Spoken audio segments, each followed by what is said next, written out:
Craig Grossi, man, how you doing? I'm good, man. Real good. Yeah, life on the road. Dude, it's great having you back on the show. Thanks. I know you and Fred and Ruby and Nora are getting into some crazy stuff out there. Where are Yeah. you right now?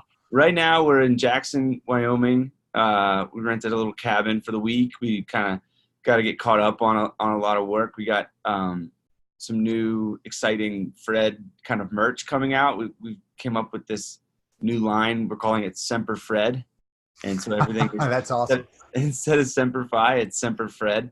And I feel like I don't remember when it jumped in my head. We were driving, I'm sure, somewhere, and I was like Semper Fred because Fred is it's complicated and simple at the same time, right? Like his story and his journey, it means a lot of things to different people, and but overall, it's always been kind of this commitment to positivity and stubborn positivity and resilience and gratitude and uh and when I was thinking about it, it's even more fascinating. Like I think I told you last time we talked, or one of the times we talked, when it was I got a message from somebody from Norway. It was actually an Afghan refugee. Somebody he was when he was a kid in the 90s. His family fled Afghanistan, and they settled in Norway. And he wrote me this really amazing message on Facebook about how glad he was that I saved Fred, and grateful that I was there trying to help Afghanistan and the Marines, and he said, it's really amazing that you named him Fred, because in Norwegian, Fred is the word for like peacefulness, and like to be at peace is to be Fred. And I was like, are you kidding me? Like I totally named him by accident. Like it wasn't a purposeful thing. And years later, it ends up being this very meaningful phrase that represents in a whole other culture this peacefulness that is Fred. And that's what got him out of that situation that he was born into, was being peaceful and kind and positive. And so it just comes completely full circle when it comes to just, yeah, it's like we're selling t-shirts and dog collars and hats and stuff, but it, like everything about Fred's story and everything that we do, when you scratch the surface a little bit, there's a lot more to it. And I'm really excited to give people something really tangible that they can wear or just put on their dog when they're walking their dog around, and like think about the opportunities that we all have every day to be more like Fred, to be more Fred, and to always be Fred. So it's exciting. Well, this is the third time you're on our podcast, and you're in an elite group of guests here Yeah, because proud company, man. yeah. In what I want to do is if you guys haven't heard this story before, Craig is the author of a book called Craig and Fred. It's one of the most amazing stories I've ever read. Thanks, Craig, for just a couple of minutes, can you give people a little bit of background in case they haven't heard the first two podcasts we did? Yeah, totally.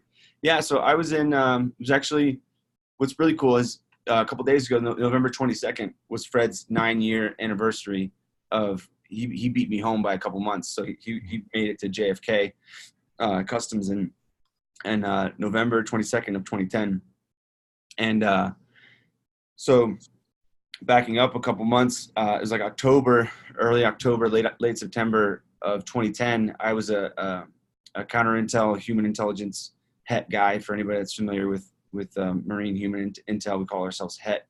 I was attached to First Recon Charlie Company, and we had just come out of like a Treknawa Marja kind of cleanup. That whole Marja thing was kind of wrapping up by the end of the summer of 2010.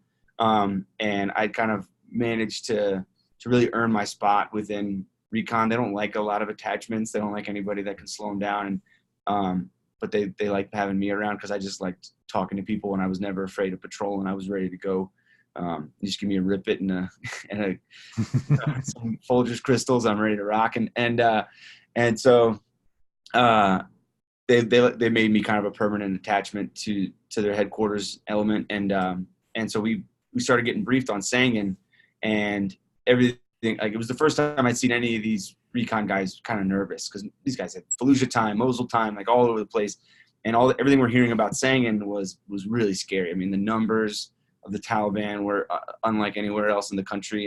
And there was a unit 3rd Battalion, 5th Marines, was in charge of kind of trying to secure the district center, and they were losing Marines like 7 to 10 a week, just crazy stuff. And so we were going to insert north of the district center, north of 3-5, with nowhere to go, no base, like nobody waiting for us, and just try to make our own little our own little combat outpost right on the fringe of the green zone, and if nothing else, just distract the Taliban from 3-5 to give them some breathing room. And so that first week, we inserted a helicopter, we found a compound, we filled sandbags and just fortified it as best we could. And that first week, we were under constant attack, and it was pretty staggering. And in between gunfights, I would be like, getting some water and cleaning my gun, and I'd see this funny little dog, kind of trotting around the place. And he always made me smile. Every time I catch a glimpse of him, I would kind of smile and be like, it's a funny dog, because most of them, we saw a lot of dogs, like, over there's just a lot of strays that don't really, know what it means to be a dog. Like they're really wild animals, and it's hard to see. So we always just kind of turned our backs to them. And, but this guy was just different right away. And after things calmed down, the Taliban really got the message. And I think it was like after that first week, I can't remember who the general was at the time. It might have been Mattis. He dubbed, First Recon like the most deadly unit in the country, because we were schwacking a lot of Taliban, and they finally were like, all right, we can't keep losing guys like this, and so they backed off, and we started to look around and trying to kind of get a little more settled in the area.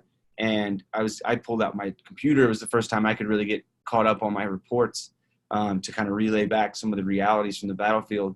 And I saw this little tail kind of like periscope across the top of my computer, and I was like, here he is again. And I put it down, and I grabbed some jerky, and I was like, I gotta see this dog. I gotta check him out. He's definitely like worth, to see if he's friendly.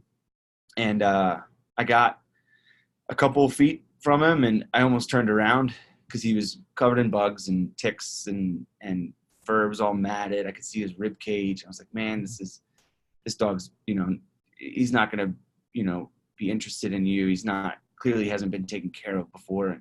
And then I heard a little thump, thump, thump, thump, thump coming from him, and I looked up, and he was kind of wagging his tail, and kind of looking at me with these big eyes. And I was like, all right. And I took another step closer, and I held the jerky out, and he surprised me again, because just as gently as he could, he reached up and took the jerky with his front teeth and chewed it very slowly and politely. And from that moment on, like, he let me give him some scratches and some rubs. And from that moment on, he was my dog. And everybody in the company, everybody in Charlie Company fell in love with him right away. And we all realized, like, there was something really special about him. And there was no accident that we ended up taking that compound, and that he happened to be there. And we decided to do whatever it took to get him out. And it is like, looking back, and I tell the story, kind of perpetually.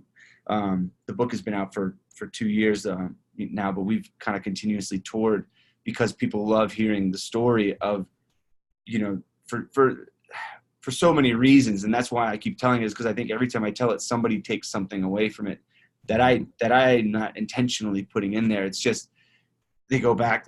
But to me, it always goes back to those first moments when Fred, what I was expecting from Fred, and what anybody I think would have expected from a dog in that situation, is to growl and to raise their fur and to try to react, negatively. And he chose what was arguably the less sensical and the much more difficult route by wagging his tail. And that has made all the difference in his life. And it's been a constant source of inspiration to me, and now to my readers, and to anybody that hears our story. And so that's the kind of the hip pocket version of it. But I talk about Fred all the time, and it never gets old. So I don't want to go too far. Yeah. No, I mean, and the thing is, I think I read this book. I think the first time I came in contact with you, it was your publisher who got in touch with me about coming Mhm. on a podcast, and I got the book, and reading through it, I was immediately like, the story immediately grasped me, and I think during the time I was going through a little bit of a rough time too, Yeah. and it was just, the story was so inspirational. And then bringing you onto the podcast and actually seeing you guys and then meeting you guys in person, and seeing how people react to you. I mean, people from all walks of life, people Yeah. from across. Beautiful. Yeah. I mean, there's towns that have had like rallies and parades dedicated to you guys. I know, That's it's to see crazy. what it's doing. It's just such a great thing. How does that Yeah. feel, man? It's amazing, man. It just, if it does a lot. It does a lot for me. And there's not a moment that goes by that I don't like take stock of it. And like, like if it was all over tomorrow and no one wanted to hear the story anymore, and like that, I would be totally fine. I would be disappointed. I love doing what we do, but we've done so much, and it just keeps snowballing into bigger things. And that's especially when I talk at schools, because we do a lot of school events at elementary schools all the way through high school, and we actually have some college events coming up this year. I always try to emphasize that when you really dedicate yourself to gratitude and really dissect what that means, and it's so easy to just say, oh, stay positive, when like that's just, it's almost become kind of a write-off, like, oh, we'll find the silver lining. Like that's easy to say, but really hard to do on a daily basis when things are actually really bad. and that's where our story, I think, really has legs, to make a Fred short leg joke. But he's got these little legs, but his story has some long legs, and it's got a lot of travel to it, because he is the embodiment of that, and just being a dog, an animal in a really difficult situation, and having the mental kind of capacity to wag his tail, and has changed the course of his life. And then when I came home, he did that for me all over again, through just being a dog, just doing what dogs do, being there every day, ready to go, and then on a larger scale, when I started walking him around my neighborhood in DC, and people would want to know, what kind of dog he was, because he's so interesting and handsome. And I started to kind of open up, and I started to tell people, this is where I found him, and this is what his life was like, and this is how I got him home. And this is the reality of life in Sangin, for the people of Sangin, and for the Marines that are there. And these are some of the friends that I lost. And like little by little, I started to tell the story, and I started to realize, how much purpose there was in the pain that I'd been through. And that's where it goes beyond, just the silver lining kind of comment, or the stay positive kind of comment. It really turns into an approach to your daily existence. And that's what I mean when I say it has legs, because it's become so much bigger than just this neat little dog story, One of the things I want to mention here too is because you took a route with your life, with this whole thing, that you went after meaning, right? You went after meaning, and the reason why I say that is because I know that while you were writing the book, you were working in the intelligence field for a bit, Yeah. right? After in the civilian intelligence Yeah. field. Yeah. And then that's kind of like a secure government job.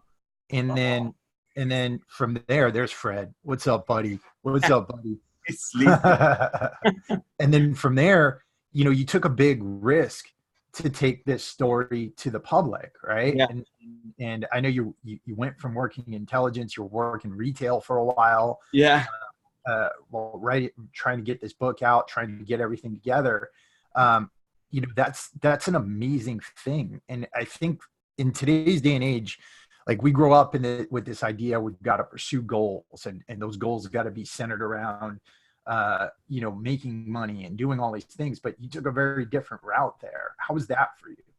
That was thanks, man. It was scary. It was scary because I grew up in a very pragmatic, household. My dad's an engineer, a very rational thinker, and a very accomplished guy. But I felt by my junior year of high school, if I hadn't had like the next 10 years of my life mapped out, that I was a total failure. And most of my friends, in high school kind of seemed like they had that. They knew, what college they were going to go to, what they were going to major in, and it was crazy. And I was getting C's and D's, and I was not really getting anywhere with school, even though I was working really hard. And I finally, through the Marine Corps and through the intelligence community, finally found my footing and saw my future. I could have very easily and happily had a very fulfilling career in the intelligence community. And on top of that, one of the things I didn't like, one of the reasons I left to go back to school, was I was at the DIA, which at the time in like 2012, 2011, was under, some, in my opinion, some mismanagement. I felt like myself and a lot of other people weren't getting the roles that we should have. And so I left and went and I started using my GI Bill benefits. And it was originally just to go get my degree and then go back into the intelligence community. And my goal was to work for the CIA. And because they just have a completely different culture that from some of the other agencies that and legitimate opportunities. And so my first semester I ended up getting into Georgetown, which is still hilarious to me because I barely graduated high school. But my first semester at Georgetown, I kind of knew I wasn't going back to Intel. I was going to play it, kind of continue to push that ball down the road, and that would always be kind of my safety, I guess. But being in a classroom for the first time felt like the right place for me. I loved the environment that was kind of created there by the professors, and I loved writing, even academically. I loved, the process. And in my free time, I started to write the story that I've been telling at dog parks and street corners and all over the city.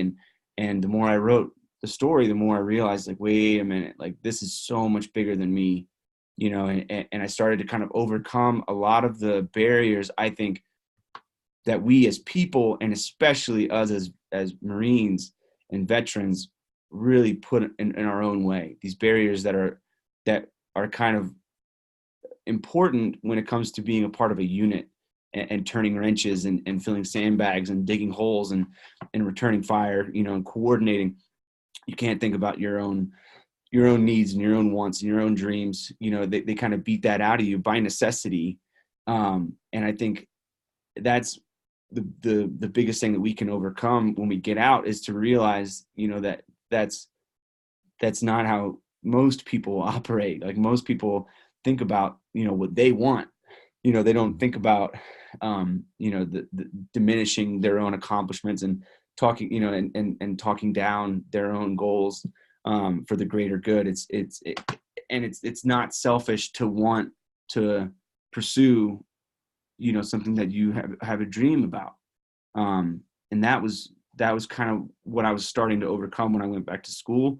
And every time I sat down and wrote the story, because I started over, countless times, and it kept getting better and better. And I kept remembering more and more detail about Fred and the reality of Sangin. And I started to realize, that this is, I guess the way I justified it in my head was even still kind of like a veteran Marine kind of way. It was like, this is my duty. Like, this story, and the reason I made it out, after having some close calls. And the reason Fred made it out after, just defying the odds, like hiding him on Camp Leatherneck, was, I can't believe that we were able to do that. And the reason that we are here is to tell this story. And so even through all the growth, I still kind of had to spin it, in my own head in a way that made it, something bigger than myself, and something, kind of duty centric. And it's been worth it. I ended up getting hired after I graduated. I ended up getting hired by a firm that worked for the CIA, and it was the job was the dream job I would have killed for 3 years before. And I had a window. I had 8 months because my clearance had lapsed while I was at school. And they're like, all right, you're hired. See you in 8 months, right? Like one of those things. And so I was like, all right, I got 8 months to see if the book is what I'm supposed to do, and the story, is what I'm supposed to do. And so I really hunkered down, and I was working retail at a men's store in DC, and I was a terrible employee because they let me bring Fred into the store, and anytime anybody walked in, I was like, hey, how's it going? Like, yeah, you looking for some ties or some shoes, or, oh, you want to hear the story about my dog? And I was just literally telling everybody the story, because you never knew who was going to walk in. It could have been an editor, or something. And so I was in full on, just campaign mode and on social media, and writing, working on the book proposal, and just putting everything I had into it. And Nora was just had my back 100%. And I couldn't have, I think if I hadn't had Nora, who's now my fiance, at that time, I would have given up. I would have been who do you think you are? You just go back to work, and she kept kind of pushing me and reminding me that, my writing was good, and that, this is what I really wanted. And this is what, I was supposed to do. And so we just kind of kept pushing and pushing, and it came down to the wire, where it was I had a polygraph, and they scheduled it for the morning after my annual fundraiser that I do every year, in honor of Justin Schmalstig, Gunnery Sergeant Justin Schmalstig, who was killed in Sangin, protecting a whole patrol from an IED in the middle of the night. It was a really crappy day, and really long day. We had already lost another guy that same day, Sean Osterman, to machine gun fire. He had taken out 2 or 3 machine gun positions that the Taliban had placed around us, and they got a lucky shot on him. And so every year we do a fundraiser for Justin and for Sean, and it's kind of turned into this much bigger night in terms of just, it's about, anybody that we've lost too soon. And I called and tried to get my polygraph rescheduled, because it was hey, this is why, I do this fundraiser every year, and it's I'm not going to be in good shape the next morning. And they were kind of hard asses about it. They're no, this is your date. And I was okay. And this was the first year that Justin's family came down from Pittsburgh, and we did a big concert. I'm in a cover band, and play music, and Nora gets up and plays and sings. And after the show, we're at a bar down the street called The Pug, and I got my arm around Justin's dad, and his mom is there, and I'm looking around the room, and I looked at Nora, and I was I'm not going tomorrow. And at the time, I was in severe debt. Nora's job was keeping us afloat financially, but we were kind of scraping by, and this job with the CIA was going to pay really well, and it was going to mean a lot of stability and in our life. And I was I'm not going tomorrow. And she was yeah, don't, it made sense. But it didn't at the same time, but it was, and I called out and I said, I'm sick, I can't come. And it was literally so that I was pretty hungover for a day. And then the day after that day, I reached out to an organization or a website called the Dodo, Mm-hmm. and everything took off from there.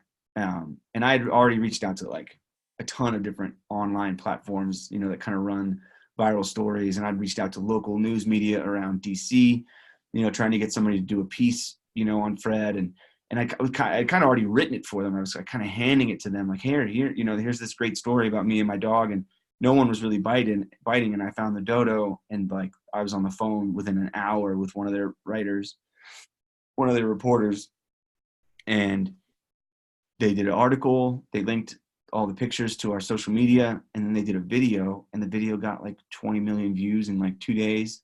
And Wow. then I got an email from HarperCollins, and because they mentioned in the article, like, hey, that Craig is working on a book about their story, and here comes this senior editor from, you know, one of the biggest publishing firms in the world, you know, hey, what's the story with this book? Like, how far along are you? And I was like, here we go.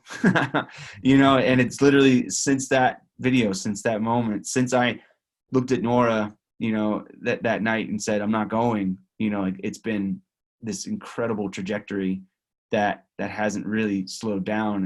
And it's taken, you know, it hasn't been easy. It hasn't all just kind of started to like pile in. We've had to kind of keep our feet, you know, planted on the skinny pedal, and not let the momentum really, you know, get sucked out of our sails. But it's just, I think the most important thing to me is how clear it's been that this is the path that we're supposed to be on. And that just comes with time, with just continuously hearing people's reactions to our story, and seeing when we travel. You know, we were just in Gillette, Wyoming. It's this awesome little town, little-ish. It's like 30,000 people, but it's a coal mining town in the northeast corner of Wyoming. I don't know anybody there. Like, you know, I've never been there, you know, and we packed this room, you know, in their local library, and we ended up staying like 2-3 extra nights because we just fell in love with this community, and they welcomed us in. And there's something magical about that, you know. And we don't want to take it for granted or turn our backs on it for a second. So it's, yeah, that's a really, sorry, that's a Oh long man, answer, man, but you always get me real philosophical, man. I love talking to you because you're really good about you know, about kind of asking these questions that really help me kind of really analyze the path that I've been on, you know, in the last couple of years. well, I think it's important because, you know, when we think about our audience out there, a lot of these guys are they're either getting out or they've been out for a few Yeah. years, right?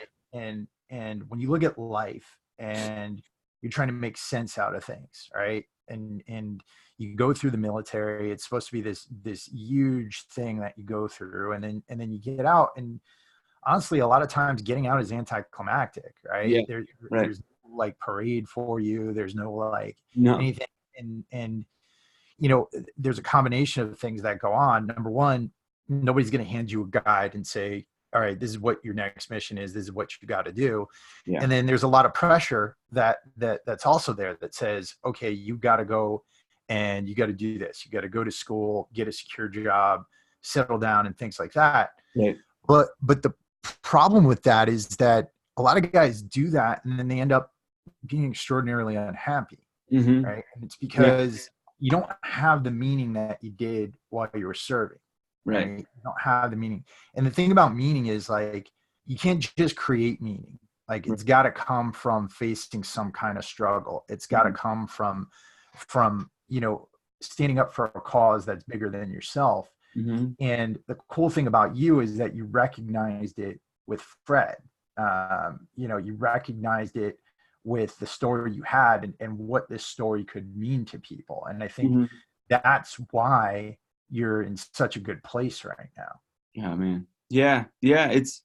I'm so glad that, you know, and I kind of have to keep going back to Nora, like my fiance, because if I hadn't had her in my life, I wouldn't have recognized and she's really good about deflecting any credit, but it has a lot to do with the people that you have around you. And it wasn't that I had bad people around me. It was that In some cases I did, but it was just, they were more comfortable with me being the version of myself that I had been for a long time.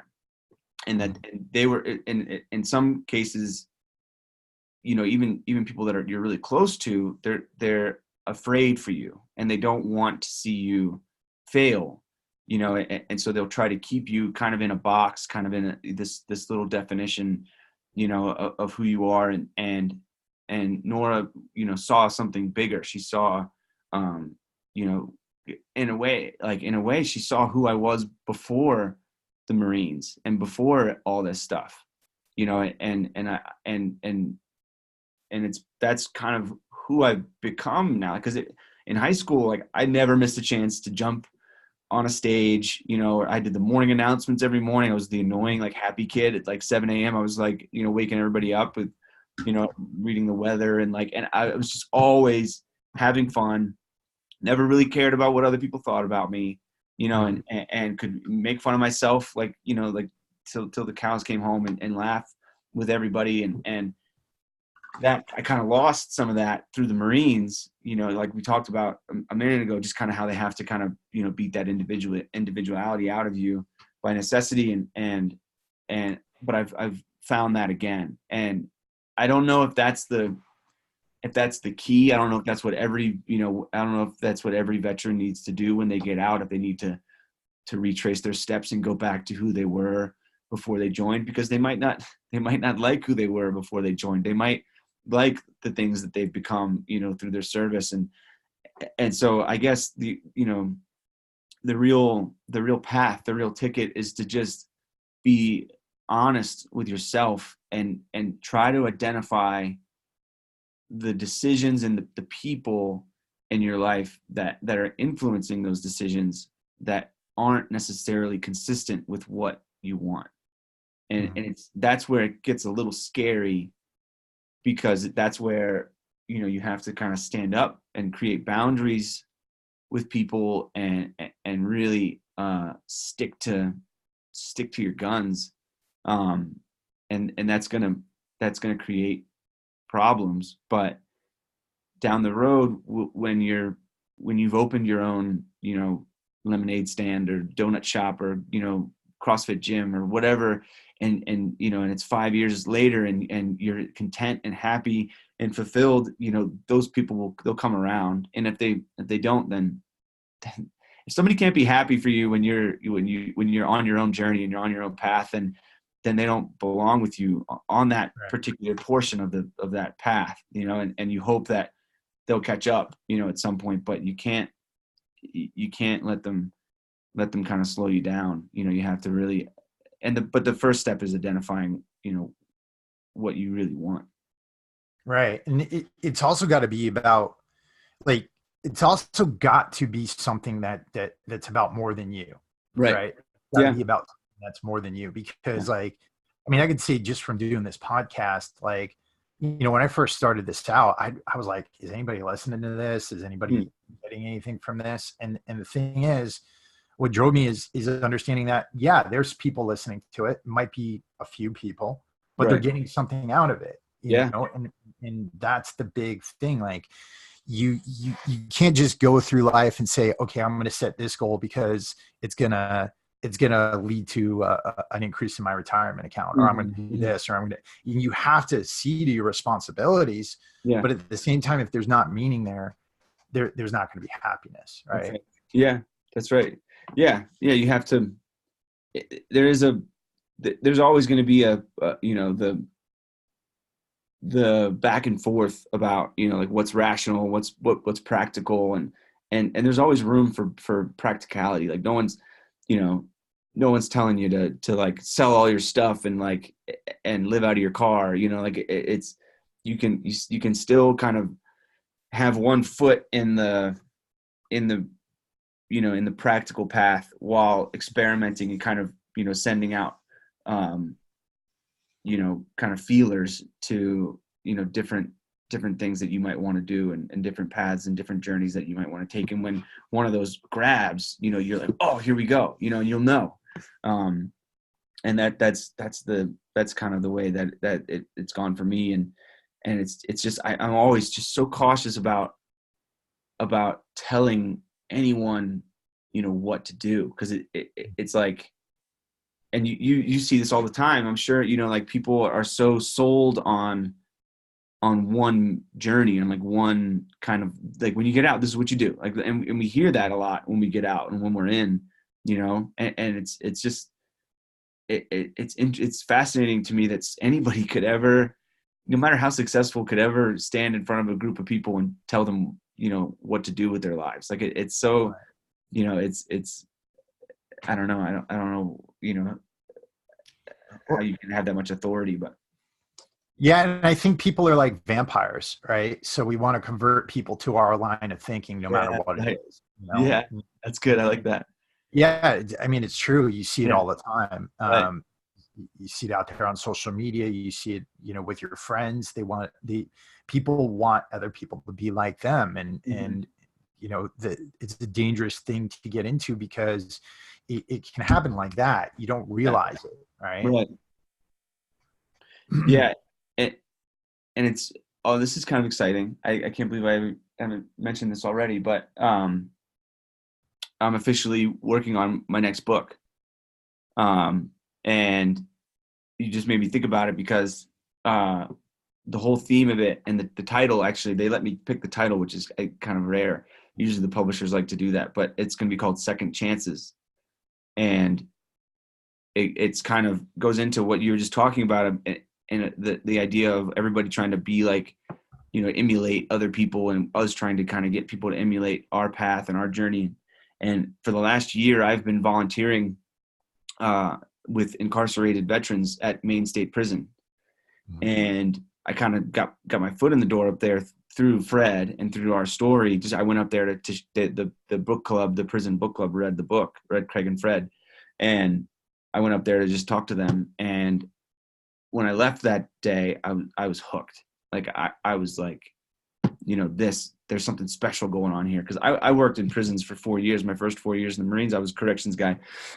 And the culture within Maine State Prison was unlike any prison I'd ever seen. And it was like almost counter to the book, that was written on corrections. Like they're like Lance Corporal Grossi would have said that they're coddling the prisoners, and that they're being too nice to them.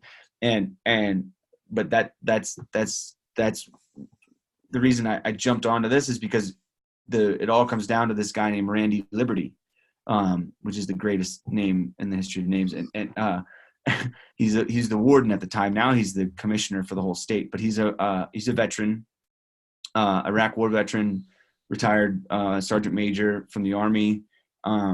And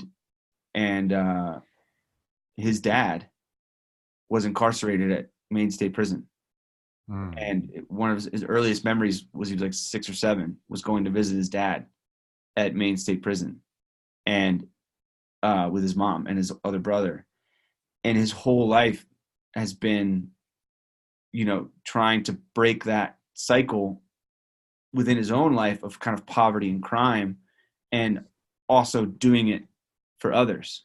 And so that's been, if he had just taken the hand that he had been dealt, and he had just if he had just only gone through his life without, getting in a little bit of trouble, or just, scraping by, but not being incarcerated like his dad, then that would have arguably been a success. Like, if he had broken that cycle, but he's taken it a step further and committed his life to creating opportunities, creating programs for the men that are incarcerated, but it's also having this profound impact on the families and the communities that these men come from. And so it's just been fascinating to spend so much time up there and see the growth and the impact that these programs are having. Because one of them is a dog program. They train dogs to be service dogs, and there's so much work that goes into it.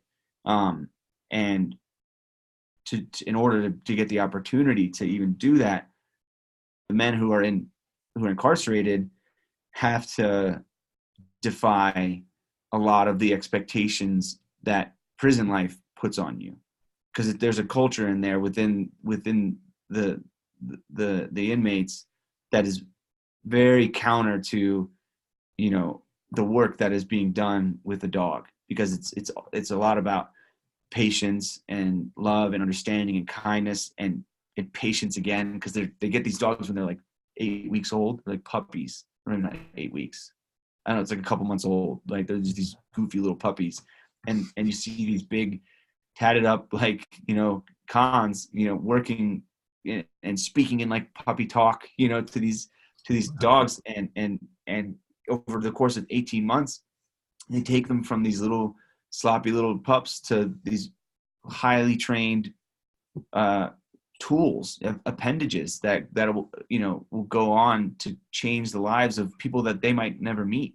Mm-hmm. You know, and they're bringing them pill bottles, and they're opening doors, and they're, you know, like learning all these incredible tasks from these men who, from our society's perspective and expectations, are, you know, lost. They're doomed, you know, in terms of just anybody that spent any time behind bars, you know, is painted with this scarlet letter, and they're not getting like good time out of it. They're not getting, you know, any extra money out of it. Like they get a certificate and they're certified dog trainers and stuff like that, but they're taking this opportunity to do this work because they want to, and because they want to be, again, to be part of something bigger than themselves. And I think I'm just really excited about starting to work on this next book, because I think it can show people, again, more stories and more examples of just, you know, how far you can get when you only really worry about your own expectations of yourself, and you don't worry about what other people expect from you. And that's just circles back to, I think, to what we were talking about before I started rambling. Yeah, about just about veterans, and, you know, when we get out, and how quickly we feel like we have this checklist that we have to start checking off, you know, and if we don't, you know, within a year of getting out, if we don't have this, then we're behind, you know, and we get caught up in that really quickly. And I think it's always important to look inward and see, you know, where you really want to be and what you really want to do. That, and it's really important to understand that there's always hope. You know, if you got to open your eyes to the possibilities out there, right? Because Yeah. there's a lot of possibilities, right? There's so many of them, and I see so many guys they're just wrapped up in this way of thinking that says, oh, this is all I'm ever going to be. This is all I'm going to ever do. You know, societies for rich people and people, Right, chances and things like that. And the reality is that, I mean, if you read about people who've accomplished things, I mean, they've gone through struggle, they've gone through so many different things, and it's never this easy story that says, oh, they've been handed this or they've been handed that. It comes down to them seeing the hope in front of them and taking advantage of that hope. Yeah. And I've struggled with that. I struggled with seeing people with, you know, material success, you know, and outward success, and being like, like I bet their dad's rich, you know, and like, oh, I bet they come from money, and like they didn't really have to. And maybe they did, but it doesn't mean that it wasn't hard. It doesn't mean, like, we all have our own struggles, and finances are very stressful, you know, but it's not the answer to your stress. It's not, you know, if you woke up one day and you had a pile of money in your bank account, it would be nice. It would definitely make you feel, you know, a little less stressed out about, you know, your future and stuff like that. But it doesn't necessarily mean that down the road you're going to be happy, you know. And it's this complicated thing where you have to almost put the material and the financial success kind of in the back seat, and really focus on your inner success, and feeling like a success, and feeling like you're at peace with what you're working towards. And then that the rest of that stuff kind of comes in. At least I'm hoping it does, because I'm still not. I'm like I'm not, I'm not rolling around in a Range Rover or anything like that. But I'm a guy anyway. But it,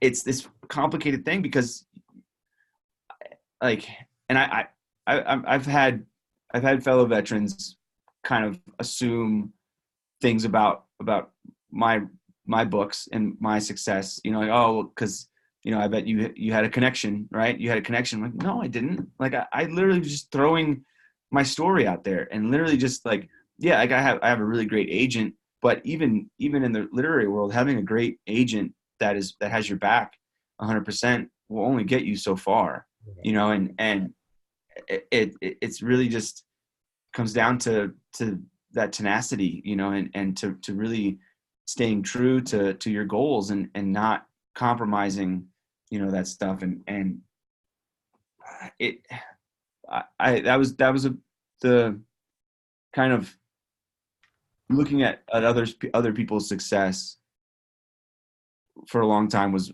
a struggle for me. I felt really inadequate when I would hear about another veteran, or even somebody I knew that was doing really well. I would always try to find like holes I could poke in it, not to their face, but like in my own head. I'm like, well, I bet they just got lucky, or I bet, that their uncle works at that company, that they just got that job, and that's just not, you're not doing yourself any favors, Not at all. by looking at things that way. And you just have to be grateful for their success, and be happy for them, and know that, it'll come around to you too, if you just continuously kind of, stay true to yourself. Yeah, you got to figure out what serves you best, and what serves you best is understanding that there are possibilities out there, and that's so huge. Yeah. Tell me a little bit about Semper Fred. What's going on with this? Yeah, it's so we have our collars and leashes, and the first two designs, one of them kind of tells the story of Fred. It's got like the CH-53 helicopter, my Land Cruiser with Fred sitting in the passenger seat, and like, there's a lot. It's one of those things that the longer you look at it, the more you see. Like, there's compasses, and like there's the Afghani, the Hindu Kush mountain range is kind of in the background, and lots of little details. And then the other one is kind of more from the perspective of like a dog. Like, we kind of wanted to come up with stuff that when you're putting it on your dog, it's kind of what they would be saying to you, or kind of what they would want you to feel, because there's nothing more like, I don't know, more uplifting than when it's time to go for a walk, and like your dog just won't sit still, and they're so excited, and you're trying to put this collar on them. And so we wanted to try to think of something that kind of emulated that response. And so the other one is, it's like a throwback camo to like the World War II frogman camo pattern. And it says, stubborn positivity, like PAW, and wag your tail. It's on the other kind of, and it's just this kind of pattern that goes through. And that's kind of like what we think our dogs are like saying to us, that's what they want us to think. And then the third one is just on our website as of today, is the Semper Fred collar. And we went back to another vintage camo, the chocolate chip, like 90s era desert camo. And it says Semper Fred, and it's got a compass, and it's got Fred's little smiley face next to it. And everything we do, it has a lot of detail to it. So even though there's these metal rivets they actually made from Fred's paw, and we just wanted to give people, beyond the book, we wanted to give people something that kind of reminded them of Fred. And we also, every month or two, depending on how we feel about the how much money we want to raise, we raise money, a portion of profits goes towards nonprofits and that specifically work on behalf of animals, or veterans, or both. And we try to do, through our social media, we try to highlight the work that those organizations are doing.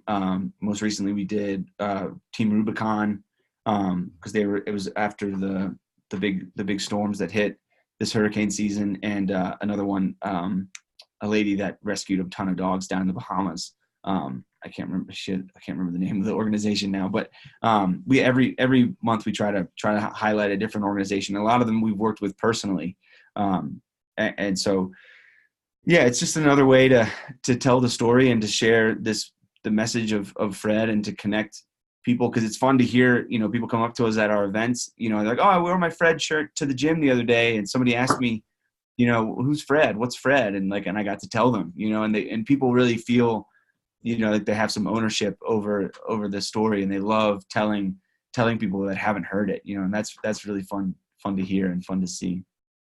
Yeah, I mean, again, it's just such a great story. The book, Craig and Fred, like I said, it makes a great Christmas gift. I think it'd be a fantastic stocking stuffer. Yeah.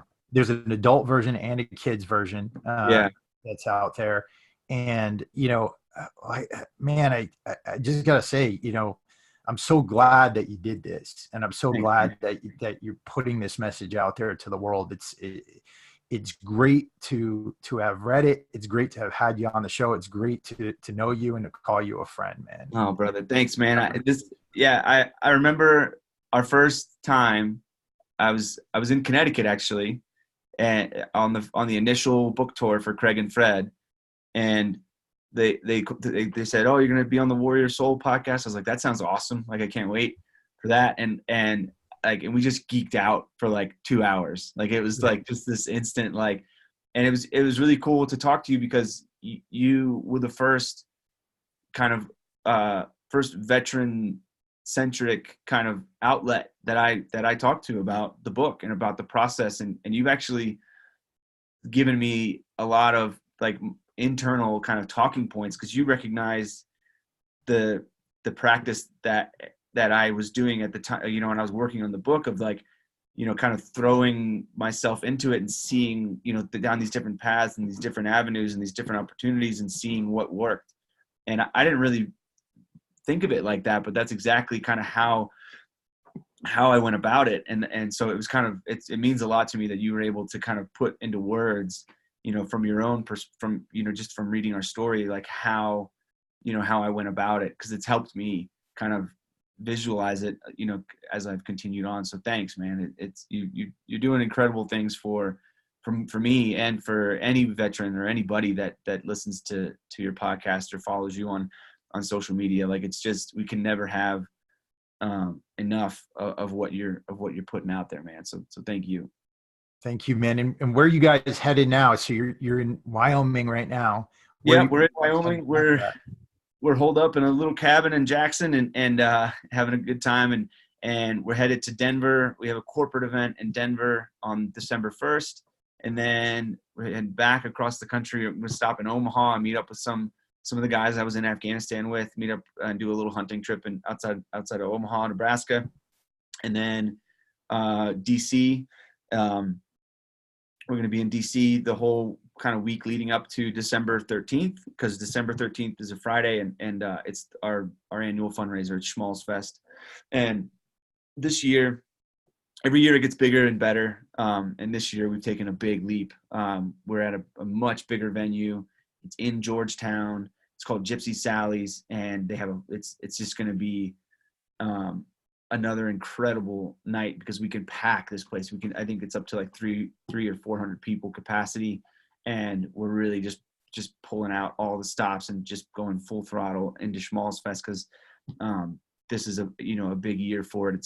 It'll be the 9th year since Justin's passing, and we want to kind of continue the momentum up until the 10-year anniversary. And his whole family is coming down from Pittsburgh, and they bring more people every year, and my band is getting amped up, and it's this amazing night where it's so many people from all over DC and all over the country. People are actually flying in from Minnesota this year, where we've done events before, and they all come together to celebrate Justin. But it's really, I always try to remind everybody leading up to the night and throughout the night, think of someone you lost, think of someone that left us too soon, and kind of bring them into the night and bring them into bring their memory into the room with us, and it just creates this atmosphere that is really magical and really special. And I'm so excited for another year of that.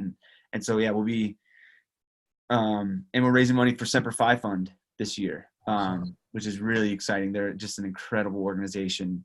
And so excited to switch gears a little bit in terms of who we're focusing on, in terms of an organization.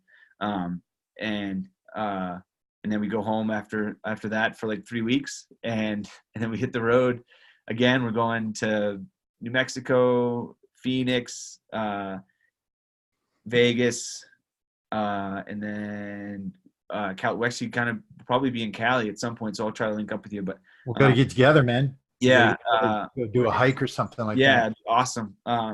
So yeah, we're gonna be back. We're gonna like a 3-week break, and then we're right back to it. So it's and somewhere in the middle of all this, I got to keep working on my next book. But it's a magical journey, man, and I'm glad that we're kind of on it together. So thanks again for having me on, and to everybody out there, like, keep listening to Chris, and keep kind of pursuing what you're looking for, and you don't know what you're looking for until you see it, and then you can grab onto it. So just keep that skinny pedal down. Absolutely, man. And just remind everybody your website and your social media. Yeah, I always forget that stuff. It's our website is fredtheafghan.com. Social media on Instagram and Facebook and Twitter, it's all Fred the Afghan. And if anybody wants to reach out and say hi, the best way to do that is through the website. We have a contact form. Any questions, any thoughts, anything, there's no magical machine running our stuff. It's me and Nora. And so yeah, just reach out, say hi, and we're happy to answer any questions for anybody. And looking forward to continuing this journey. Awesome, man. Can we get one more shot with Fred before we Come here, man. Head out? Come here, Fred. Come here, handsome, sleepy boy.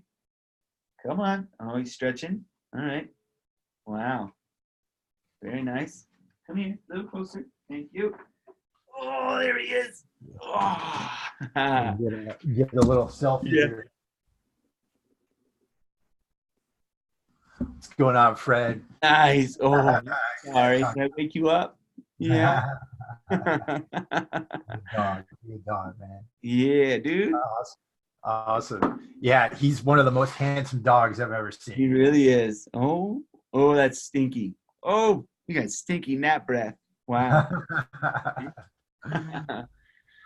Awesome, guys. Well, everybody out there, again, I want to thank you for listening. Craig, Fred, thank you both for coming on again. Brother. Kind of a yearly tradition. We bring you on. Yeah. Holidays, and I love that. Really looking forward to seeing what else you guys do. And like Craig said during this interview, this is about you guys. It's about getting out there, living life. And so get out there, find that meaning, and live your best lives while you can. Yeah, man.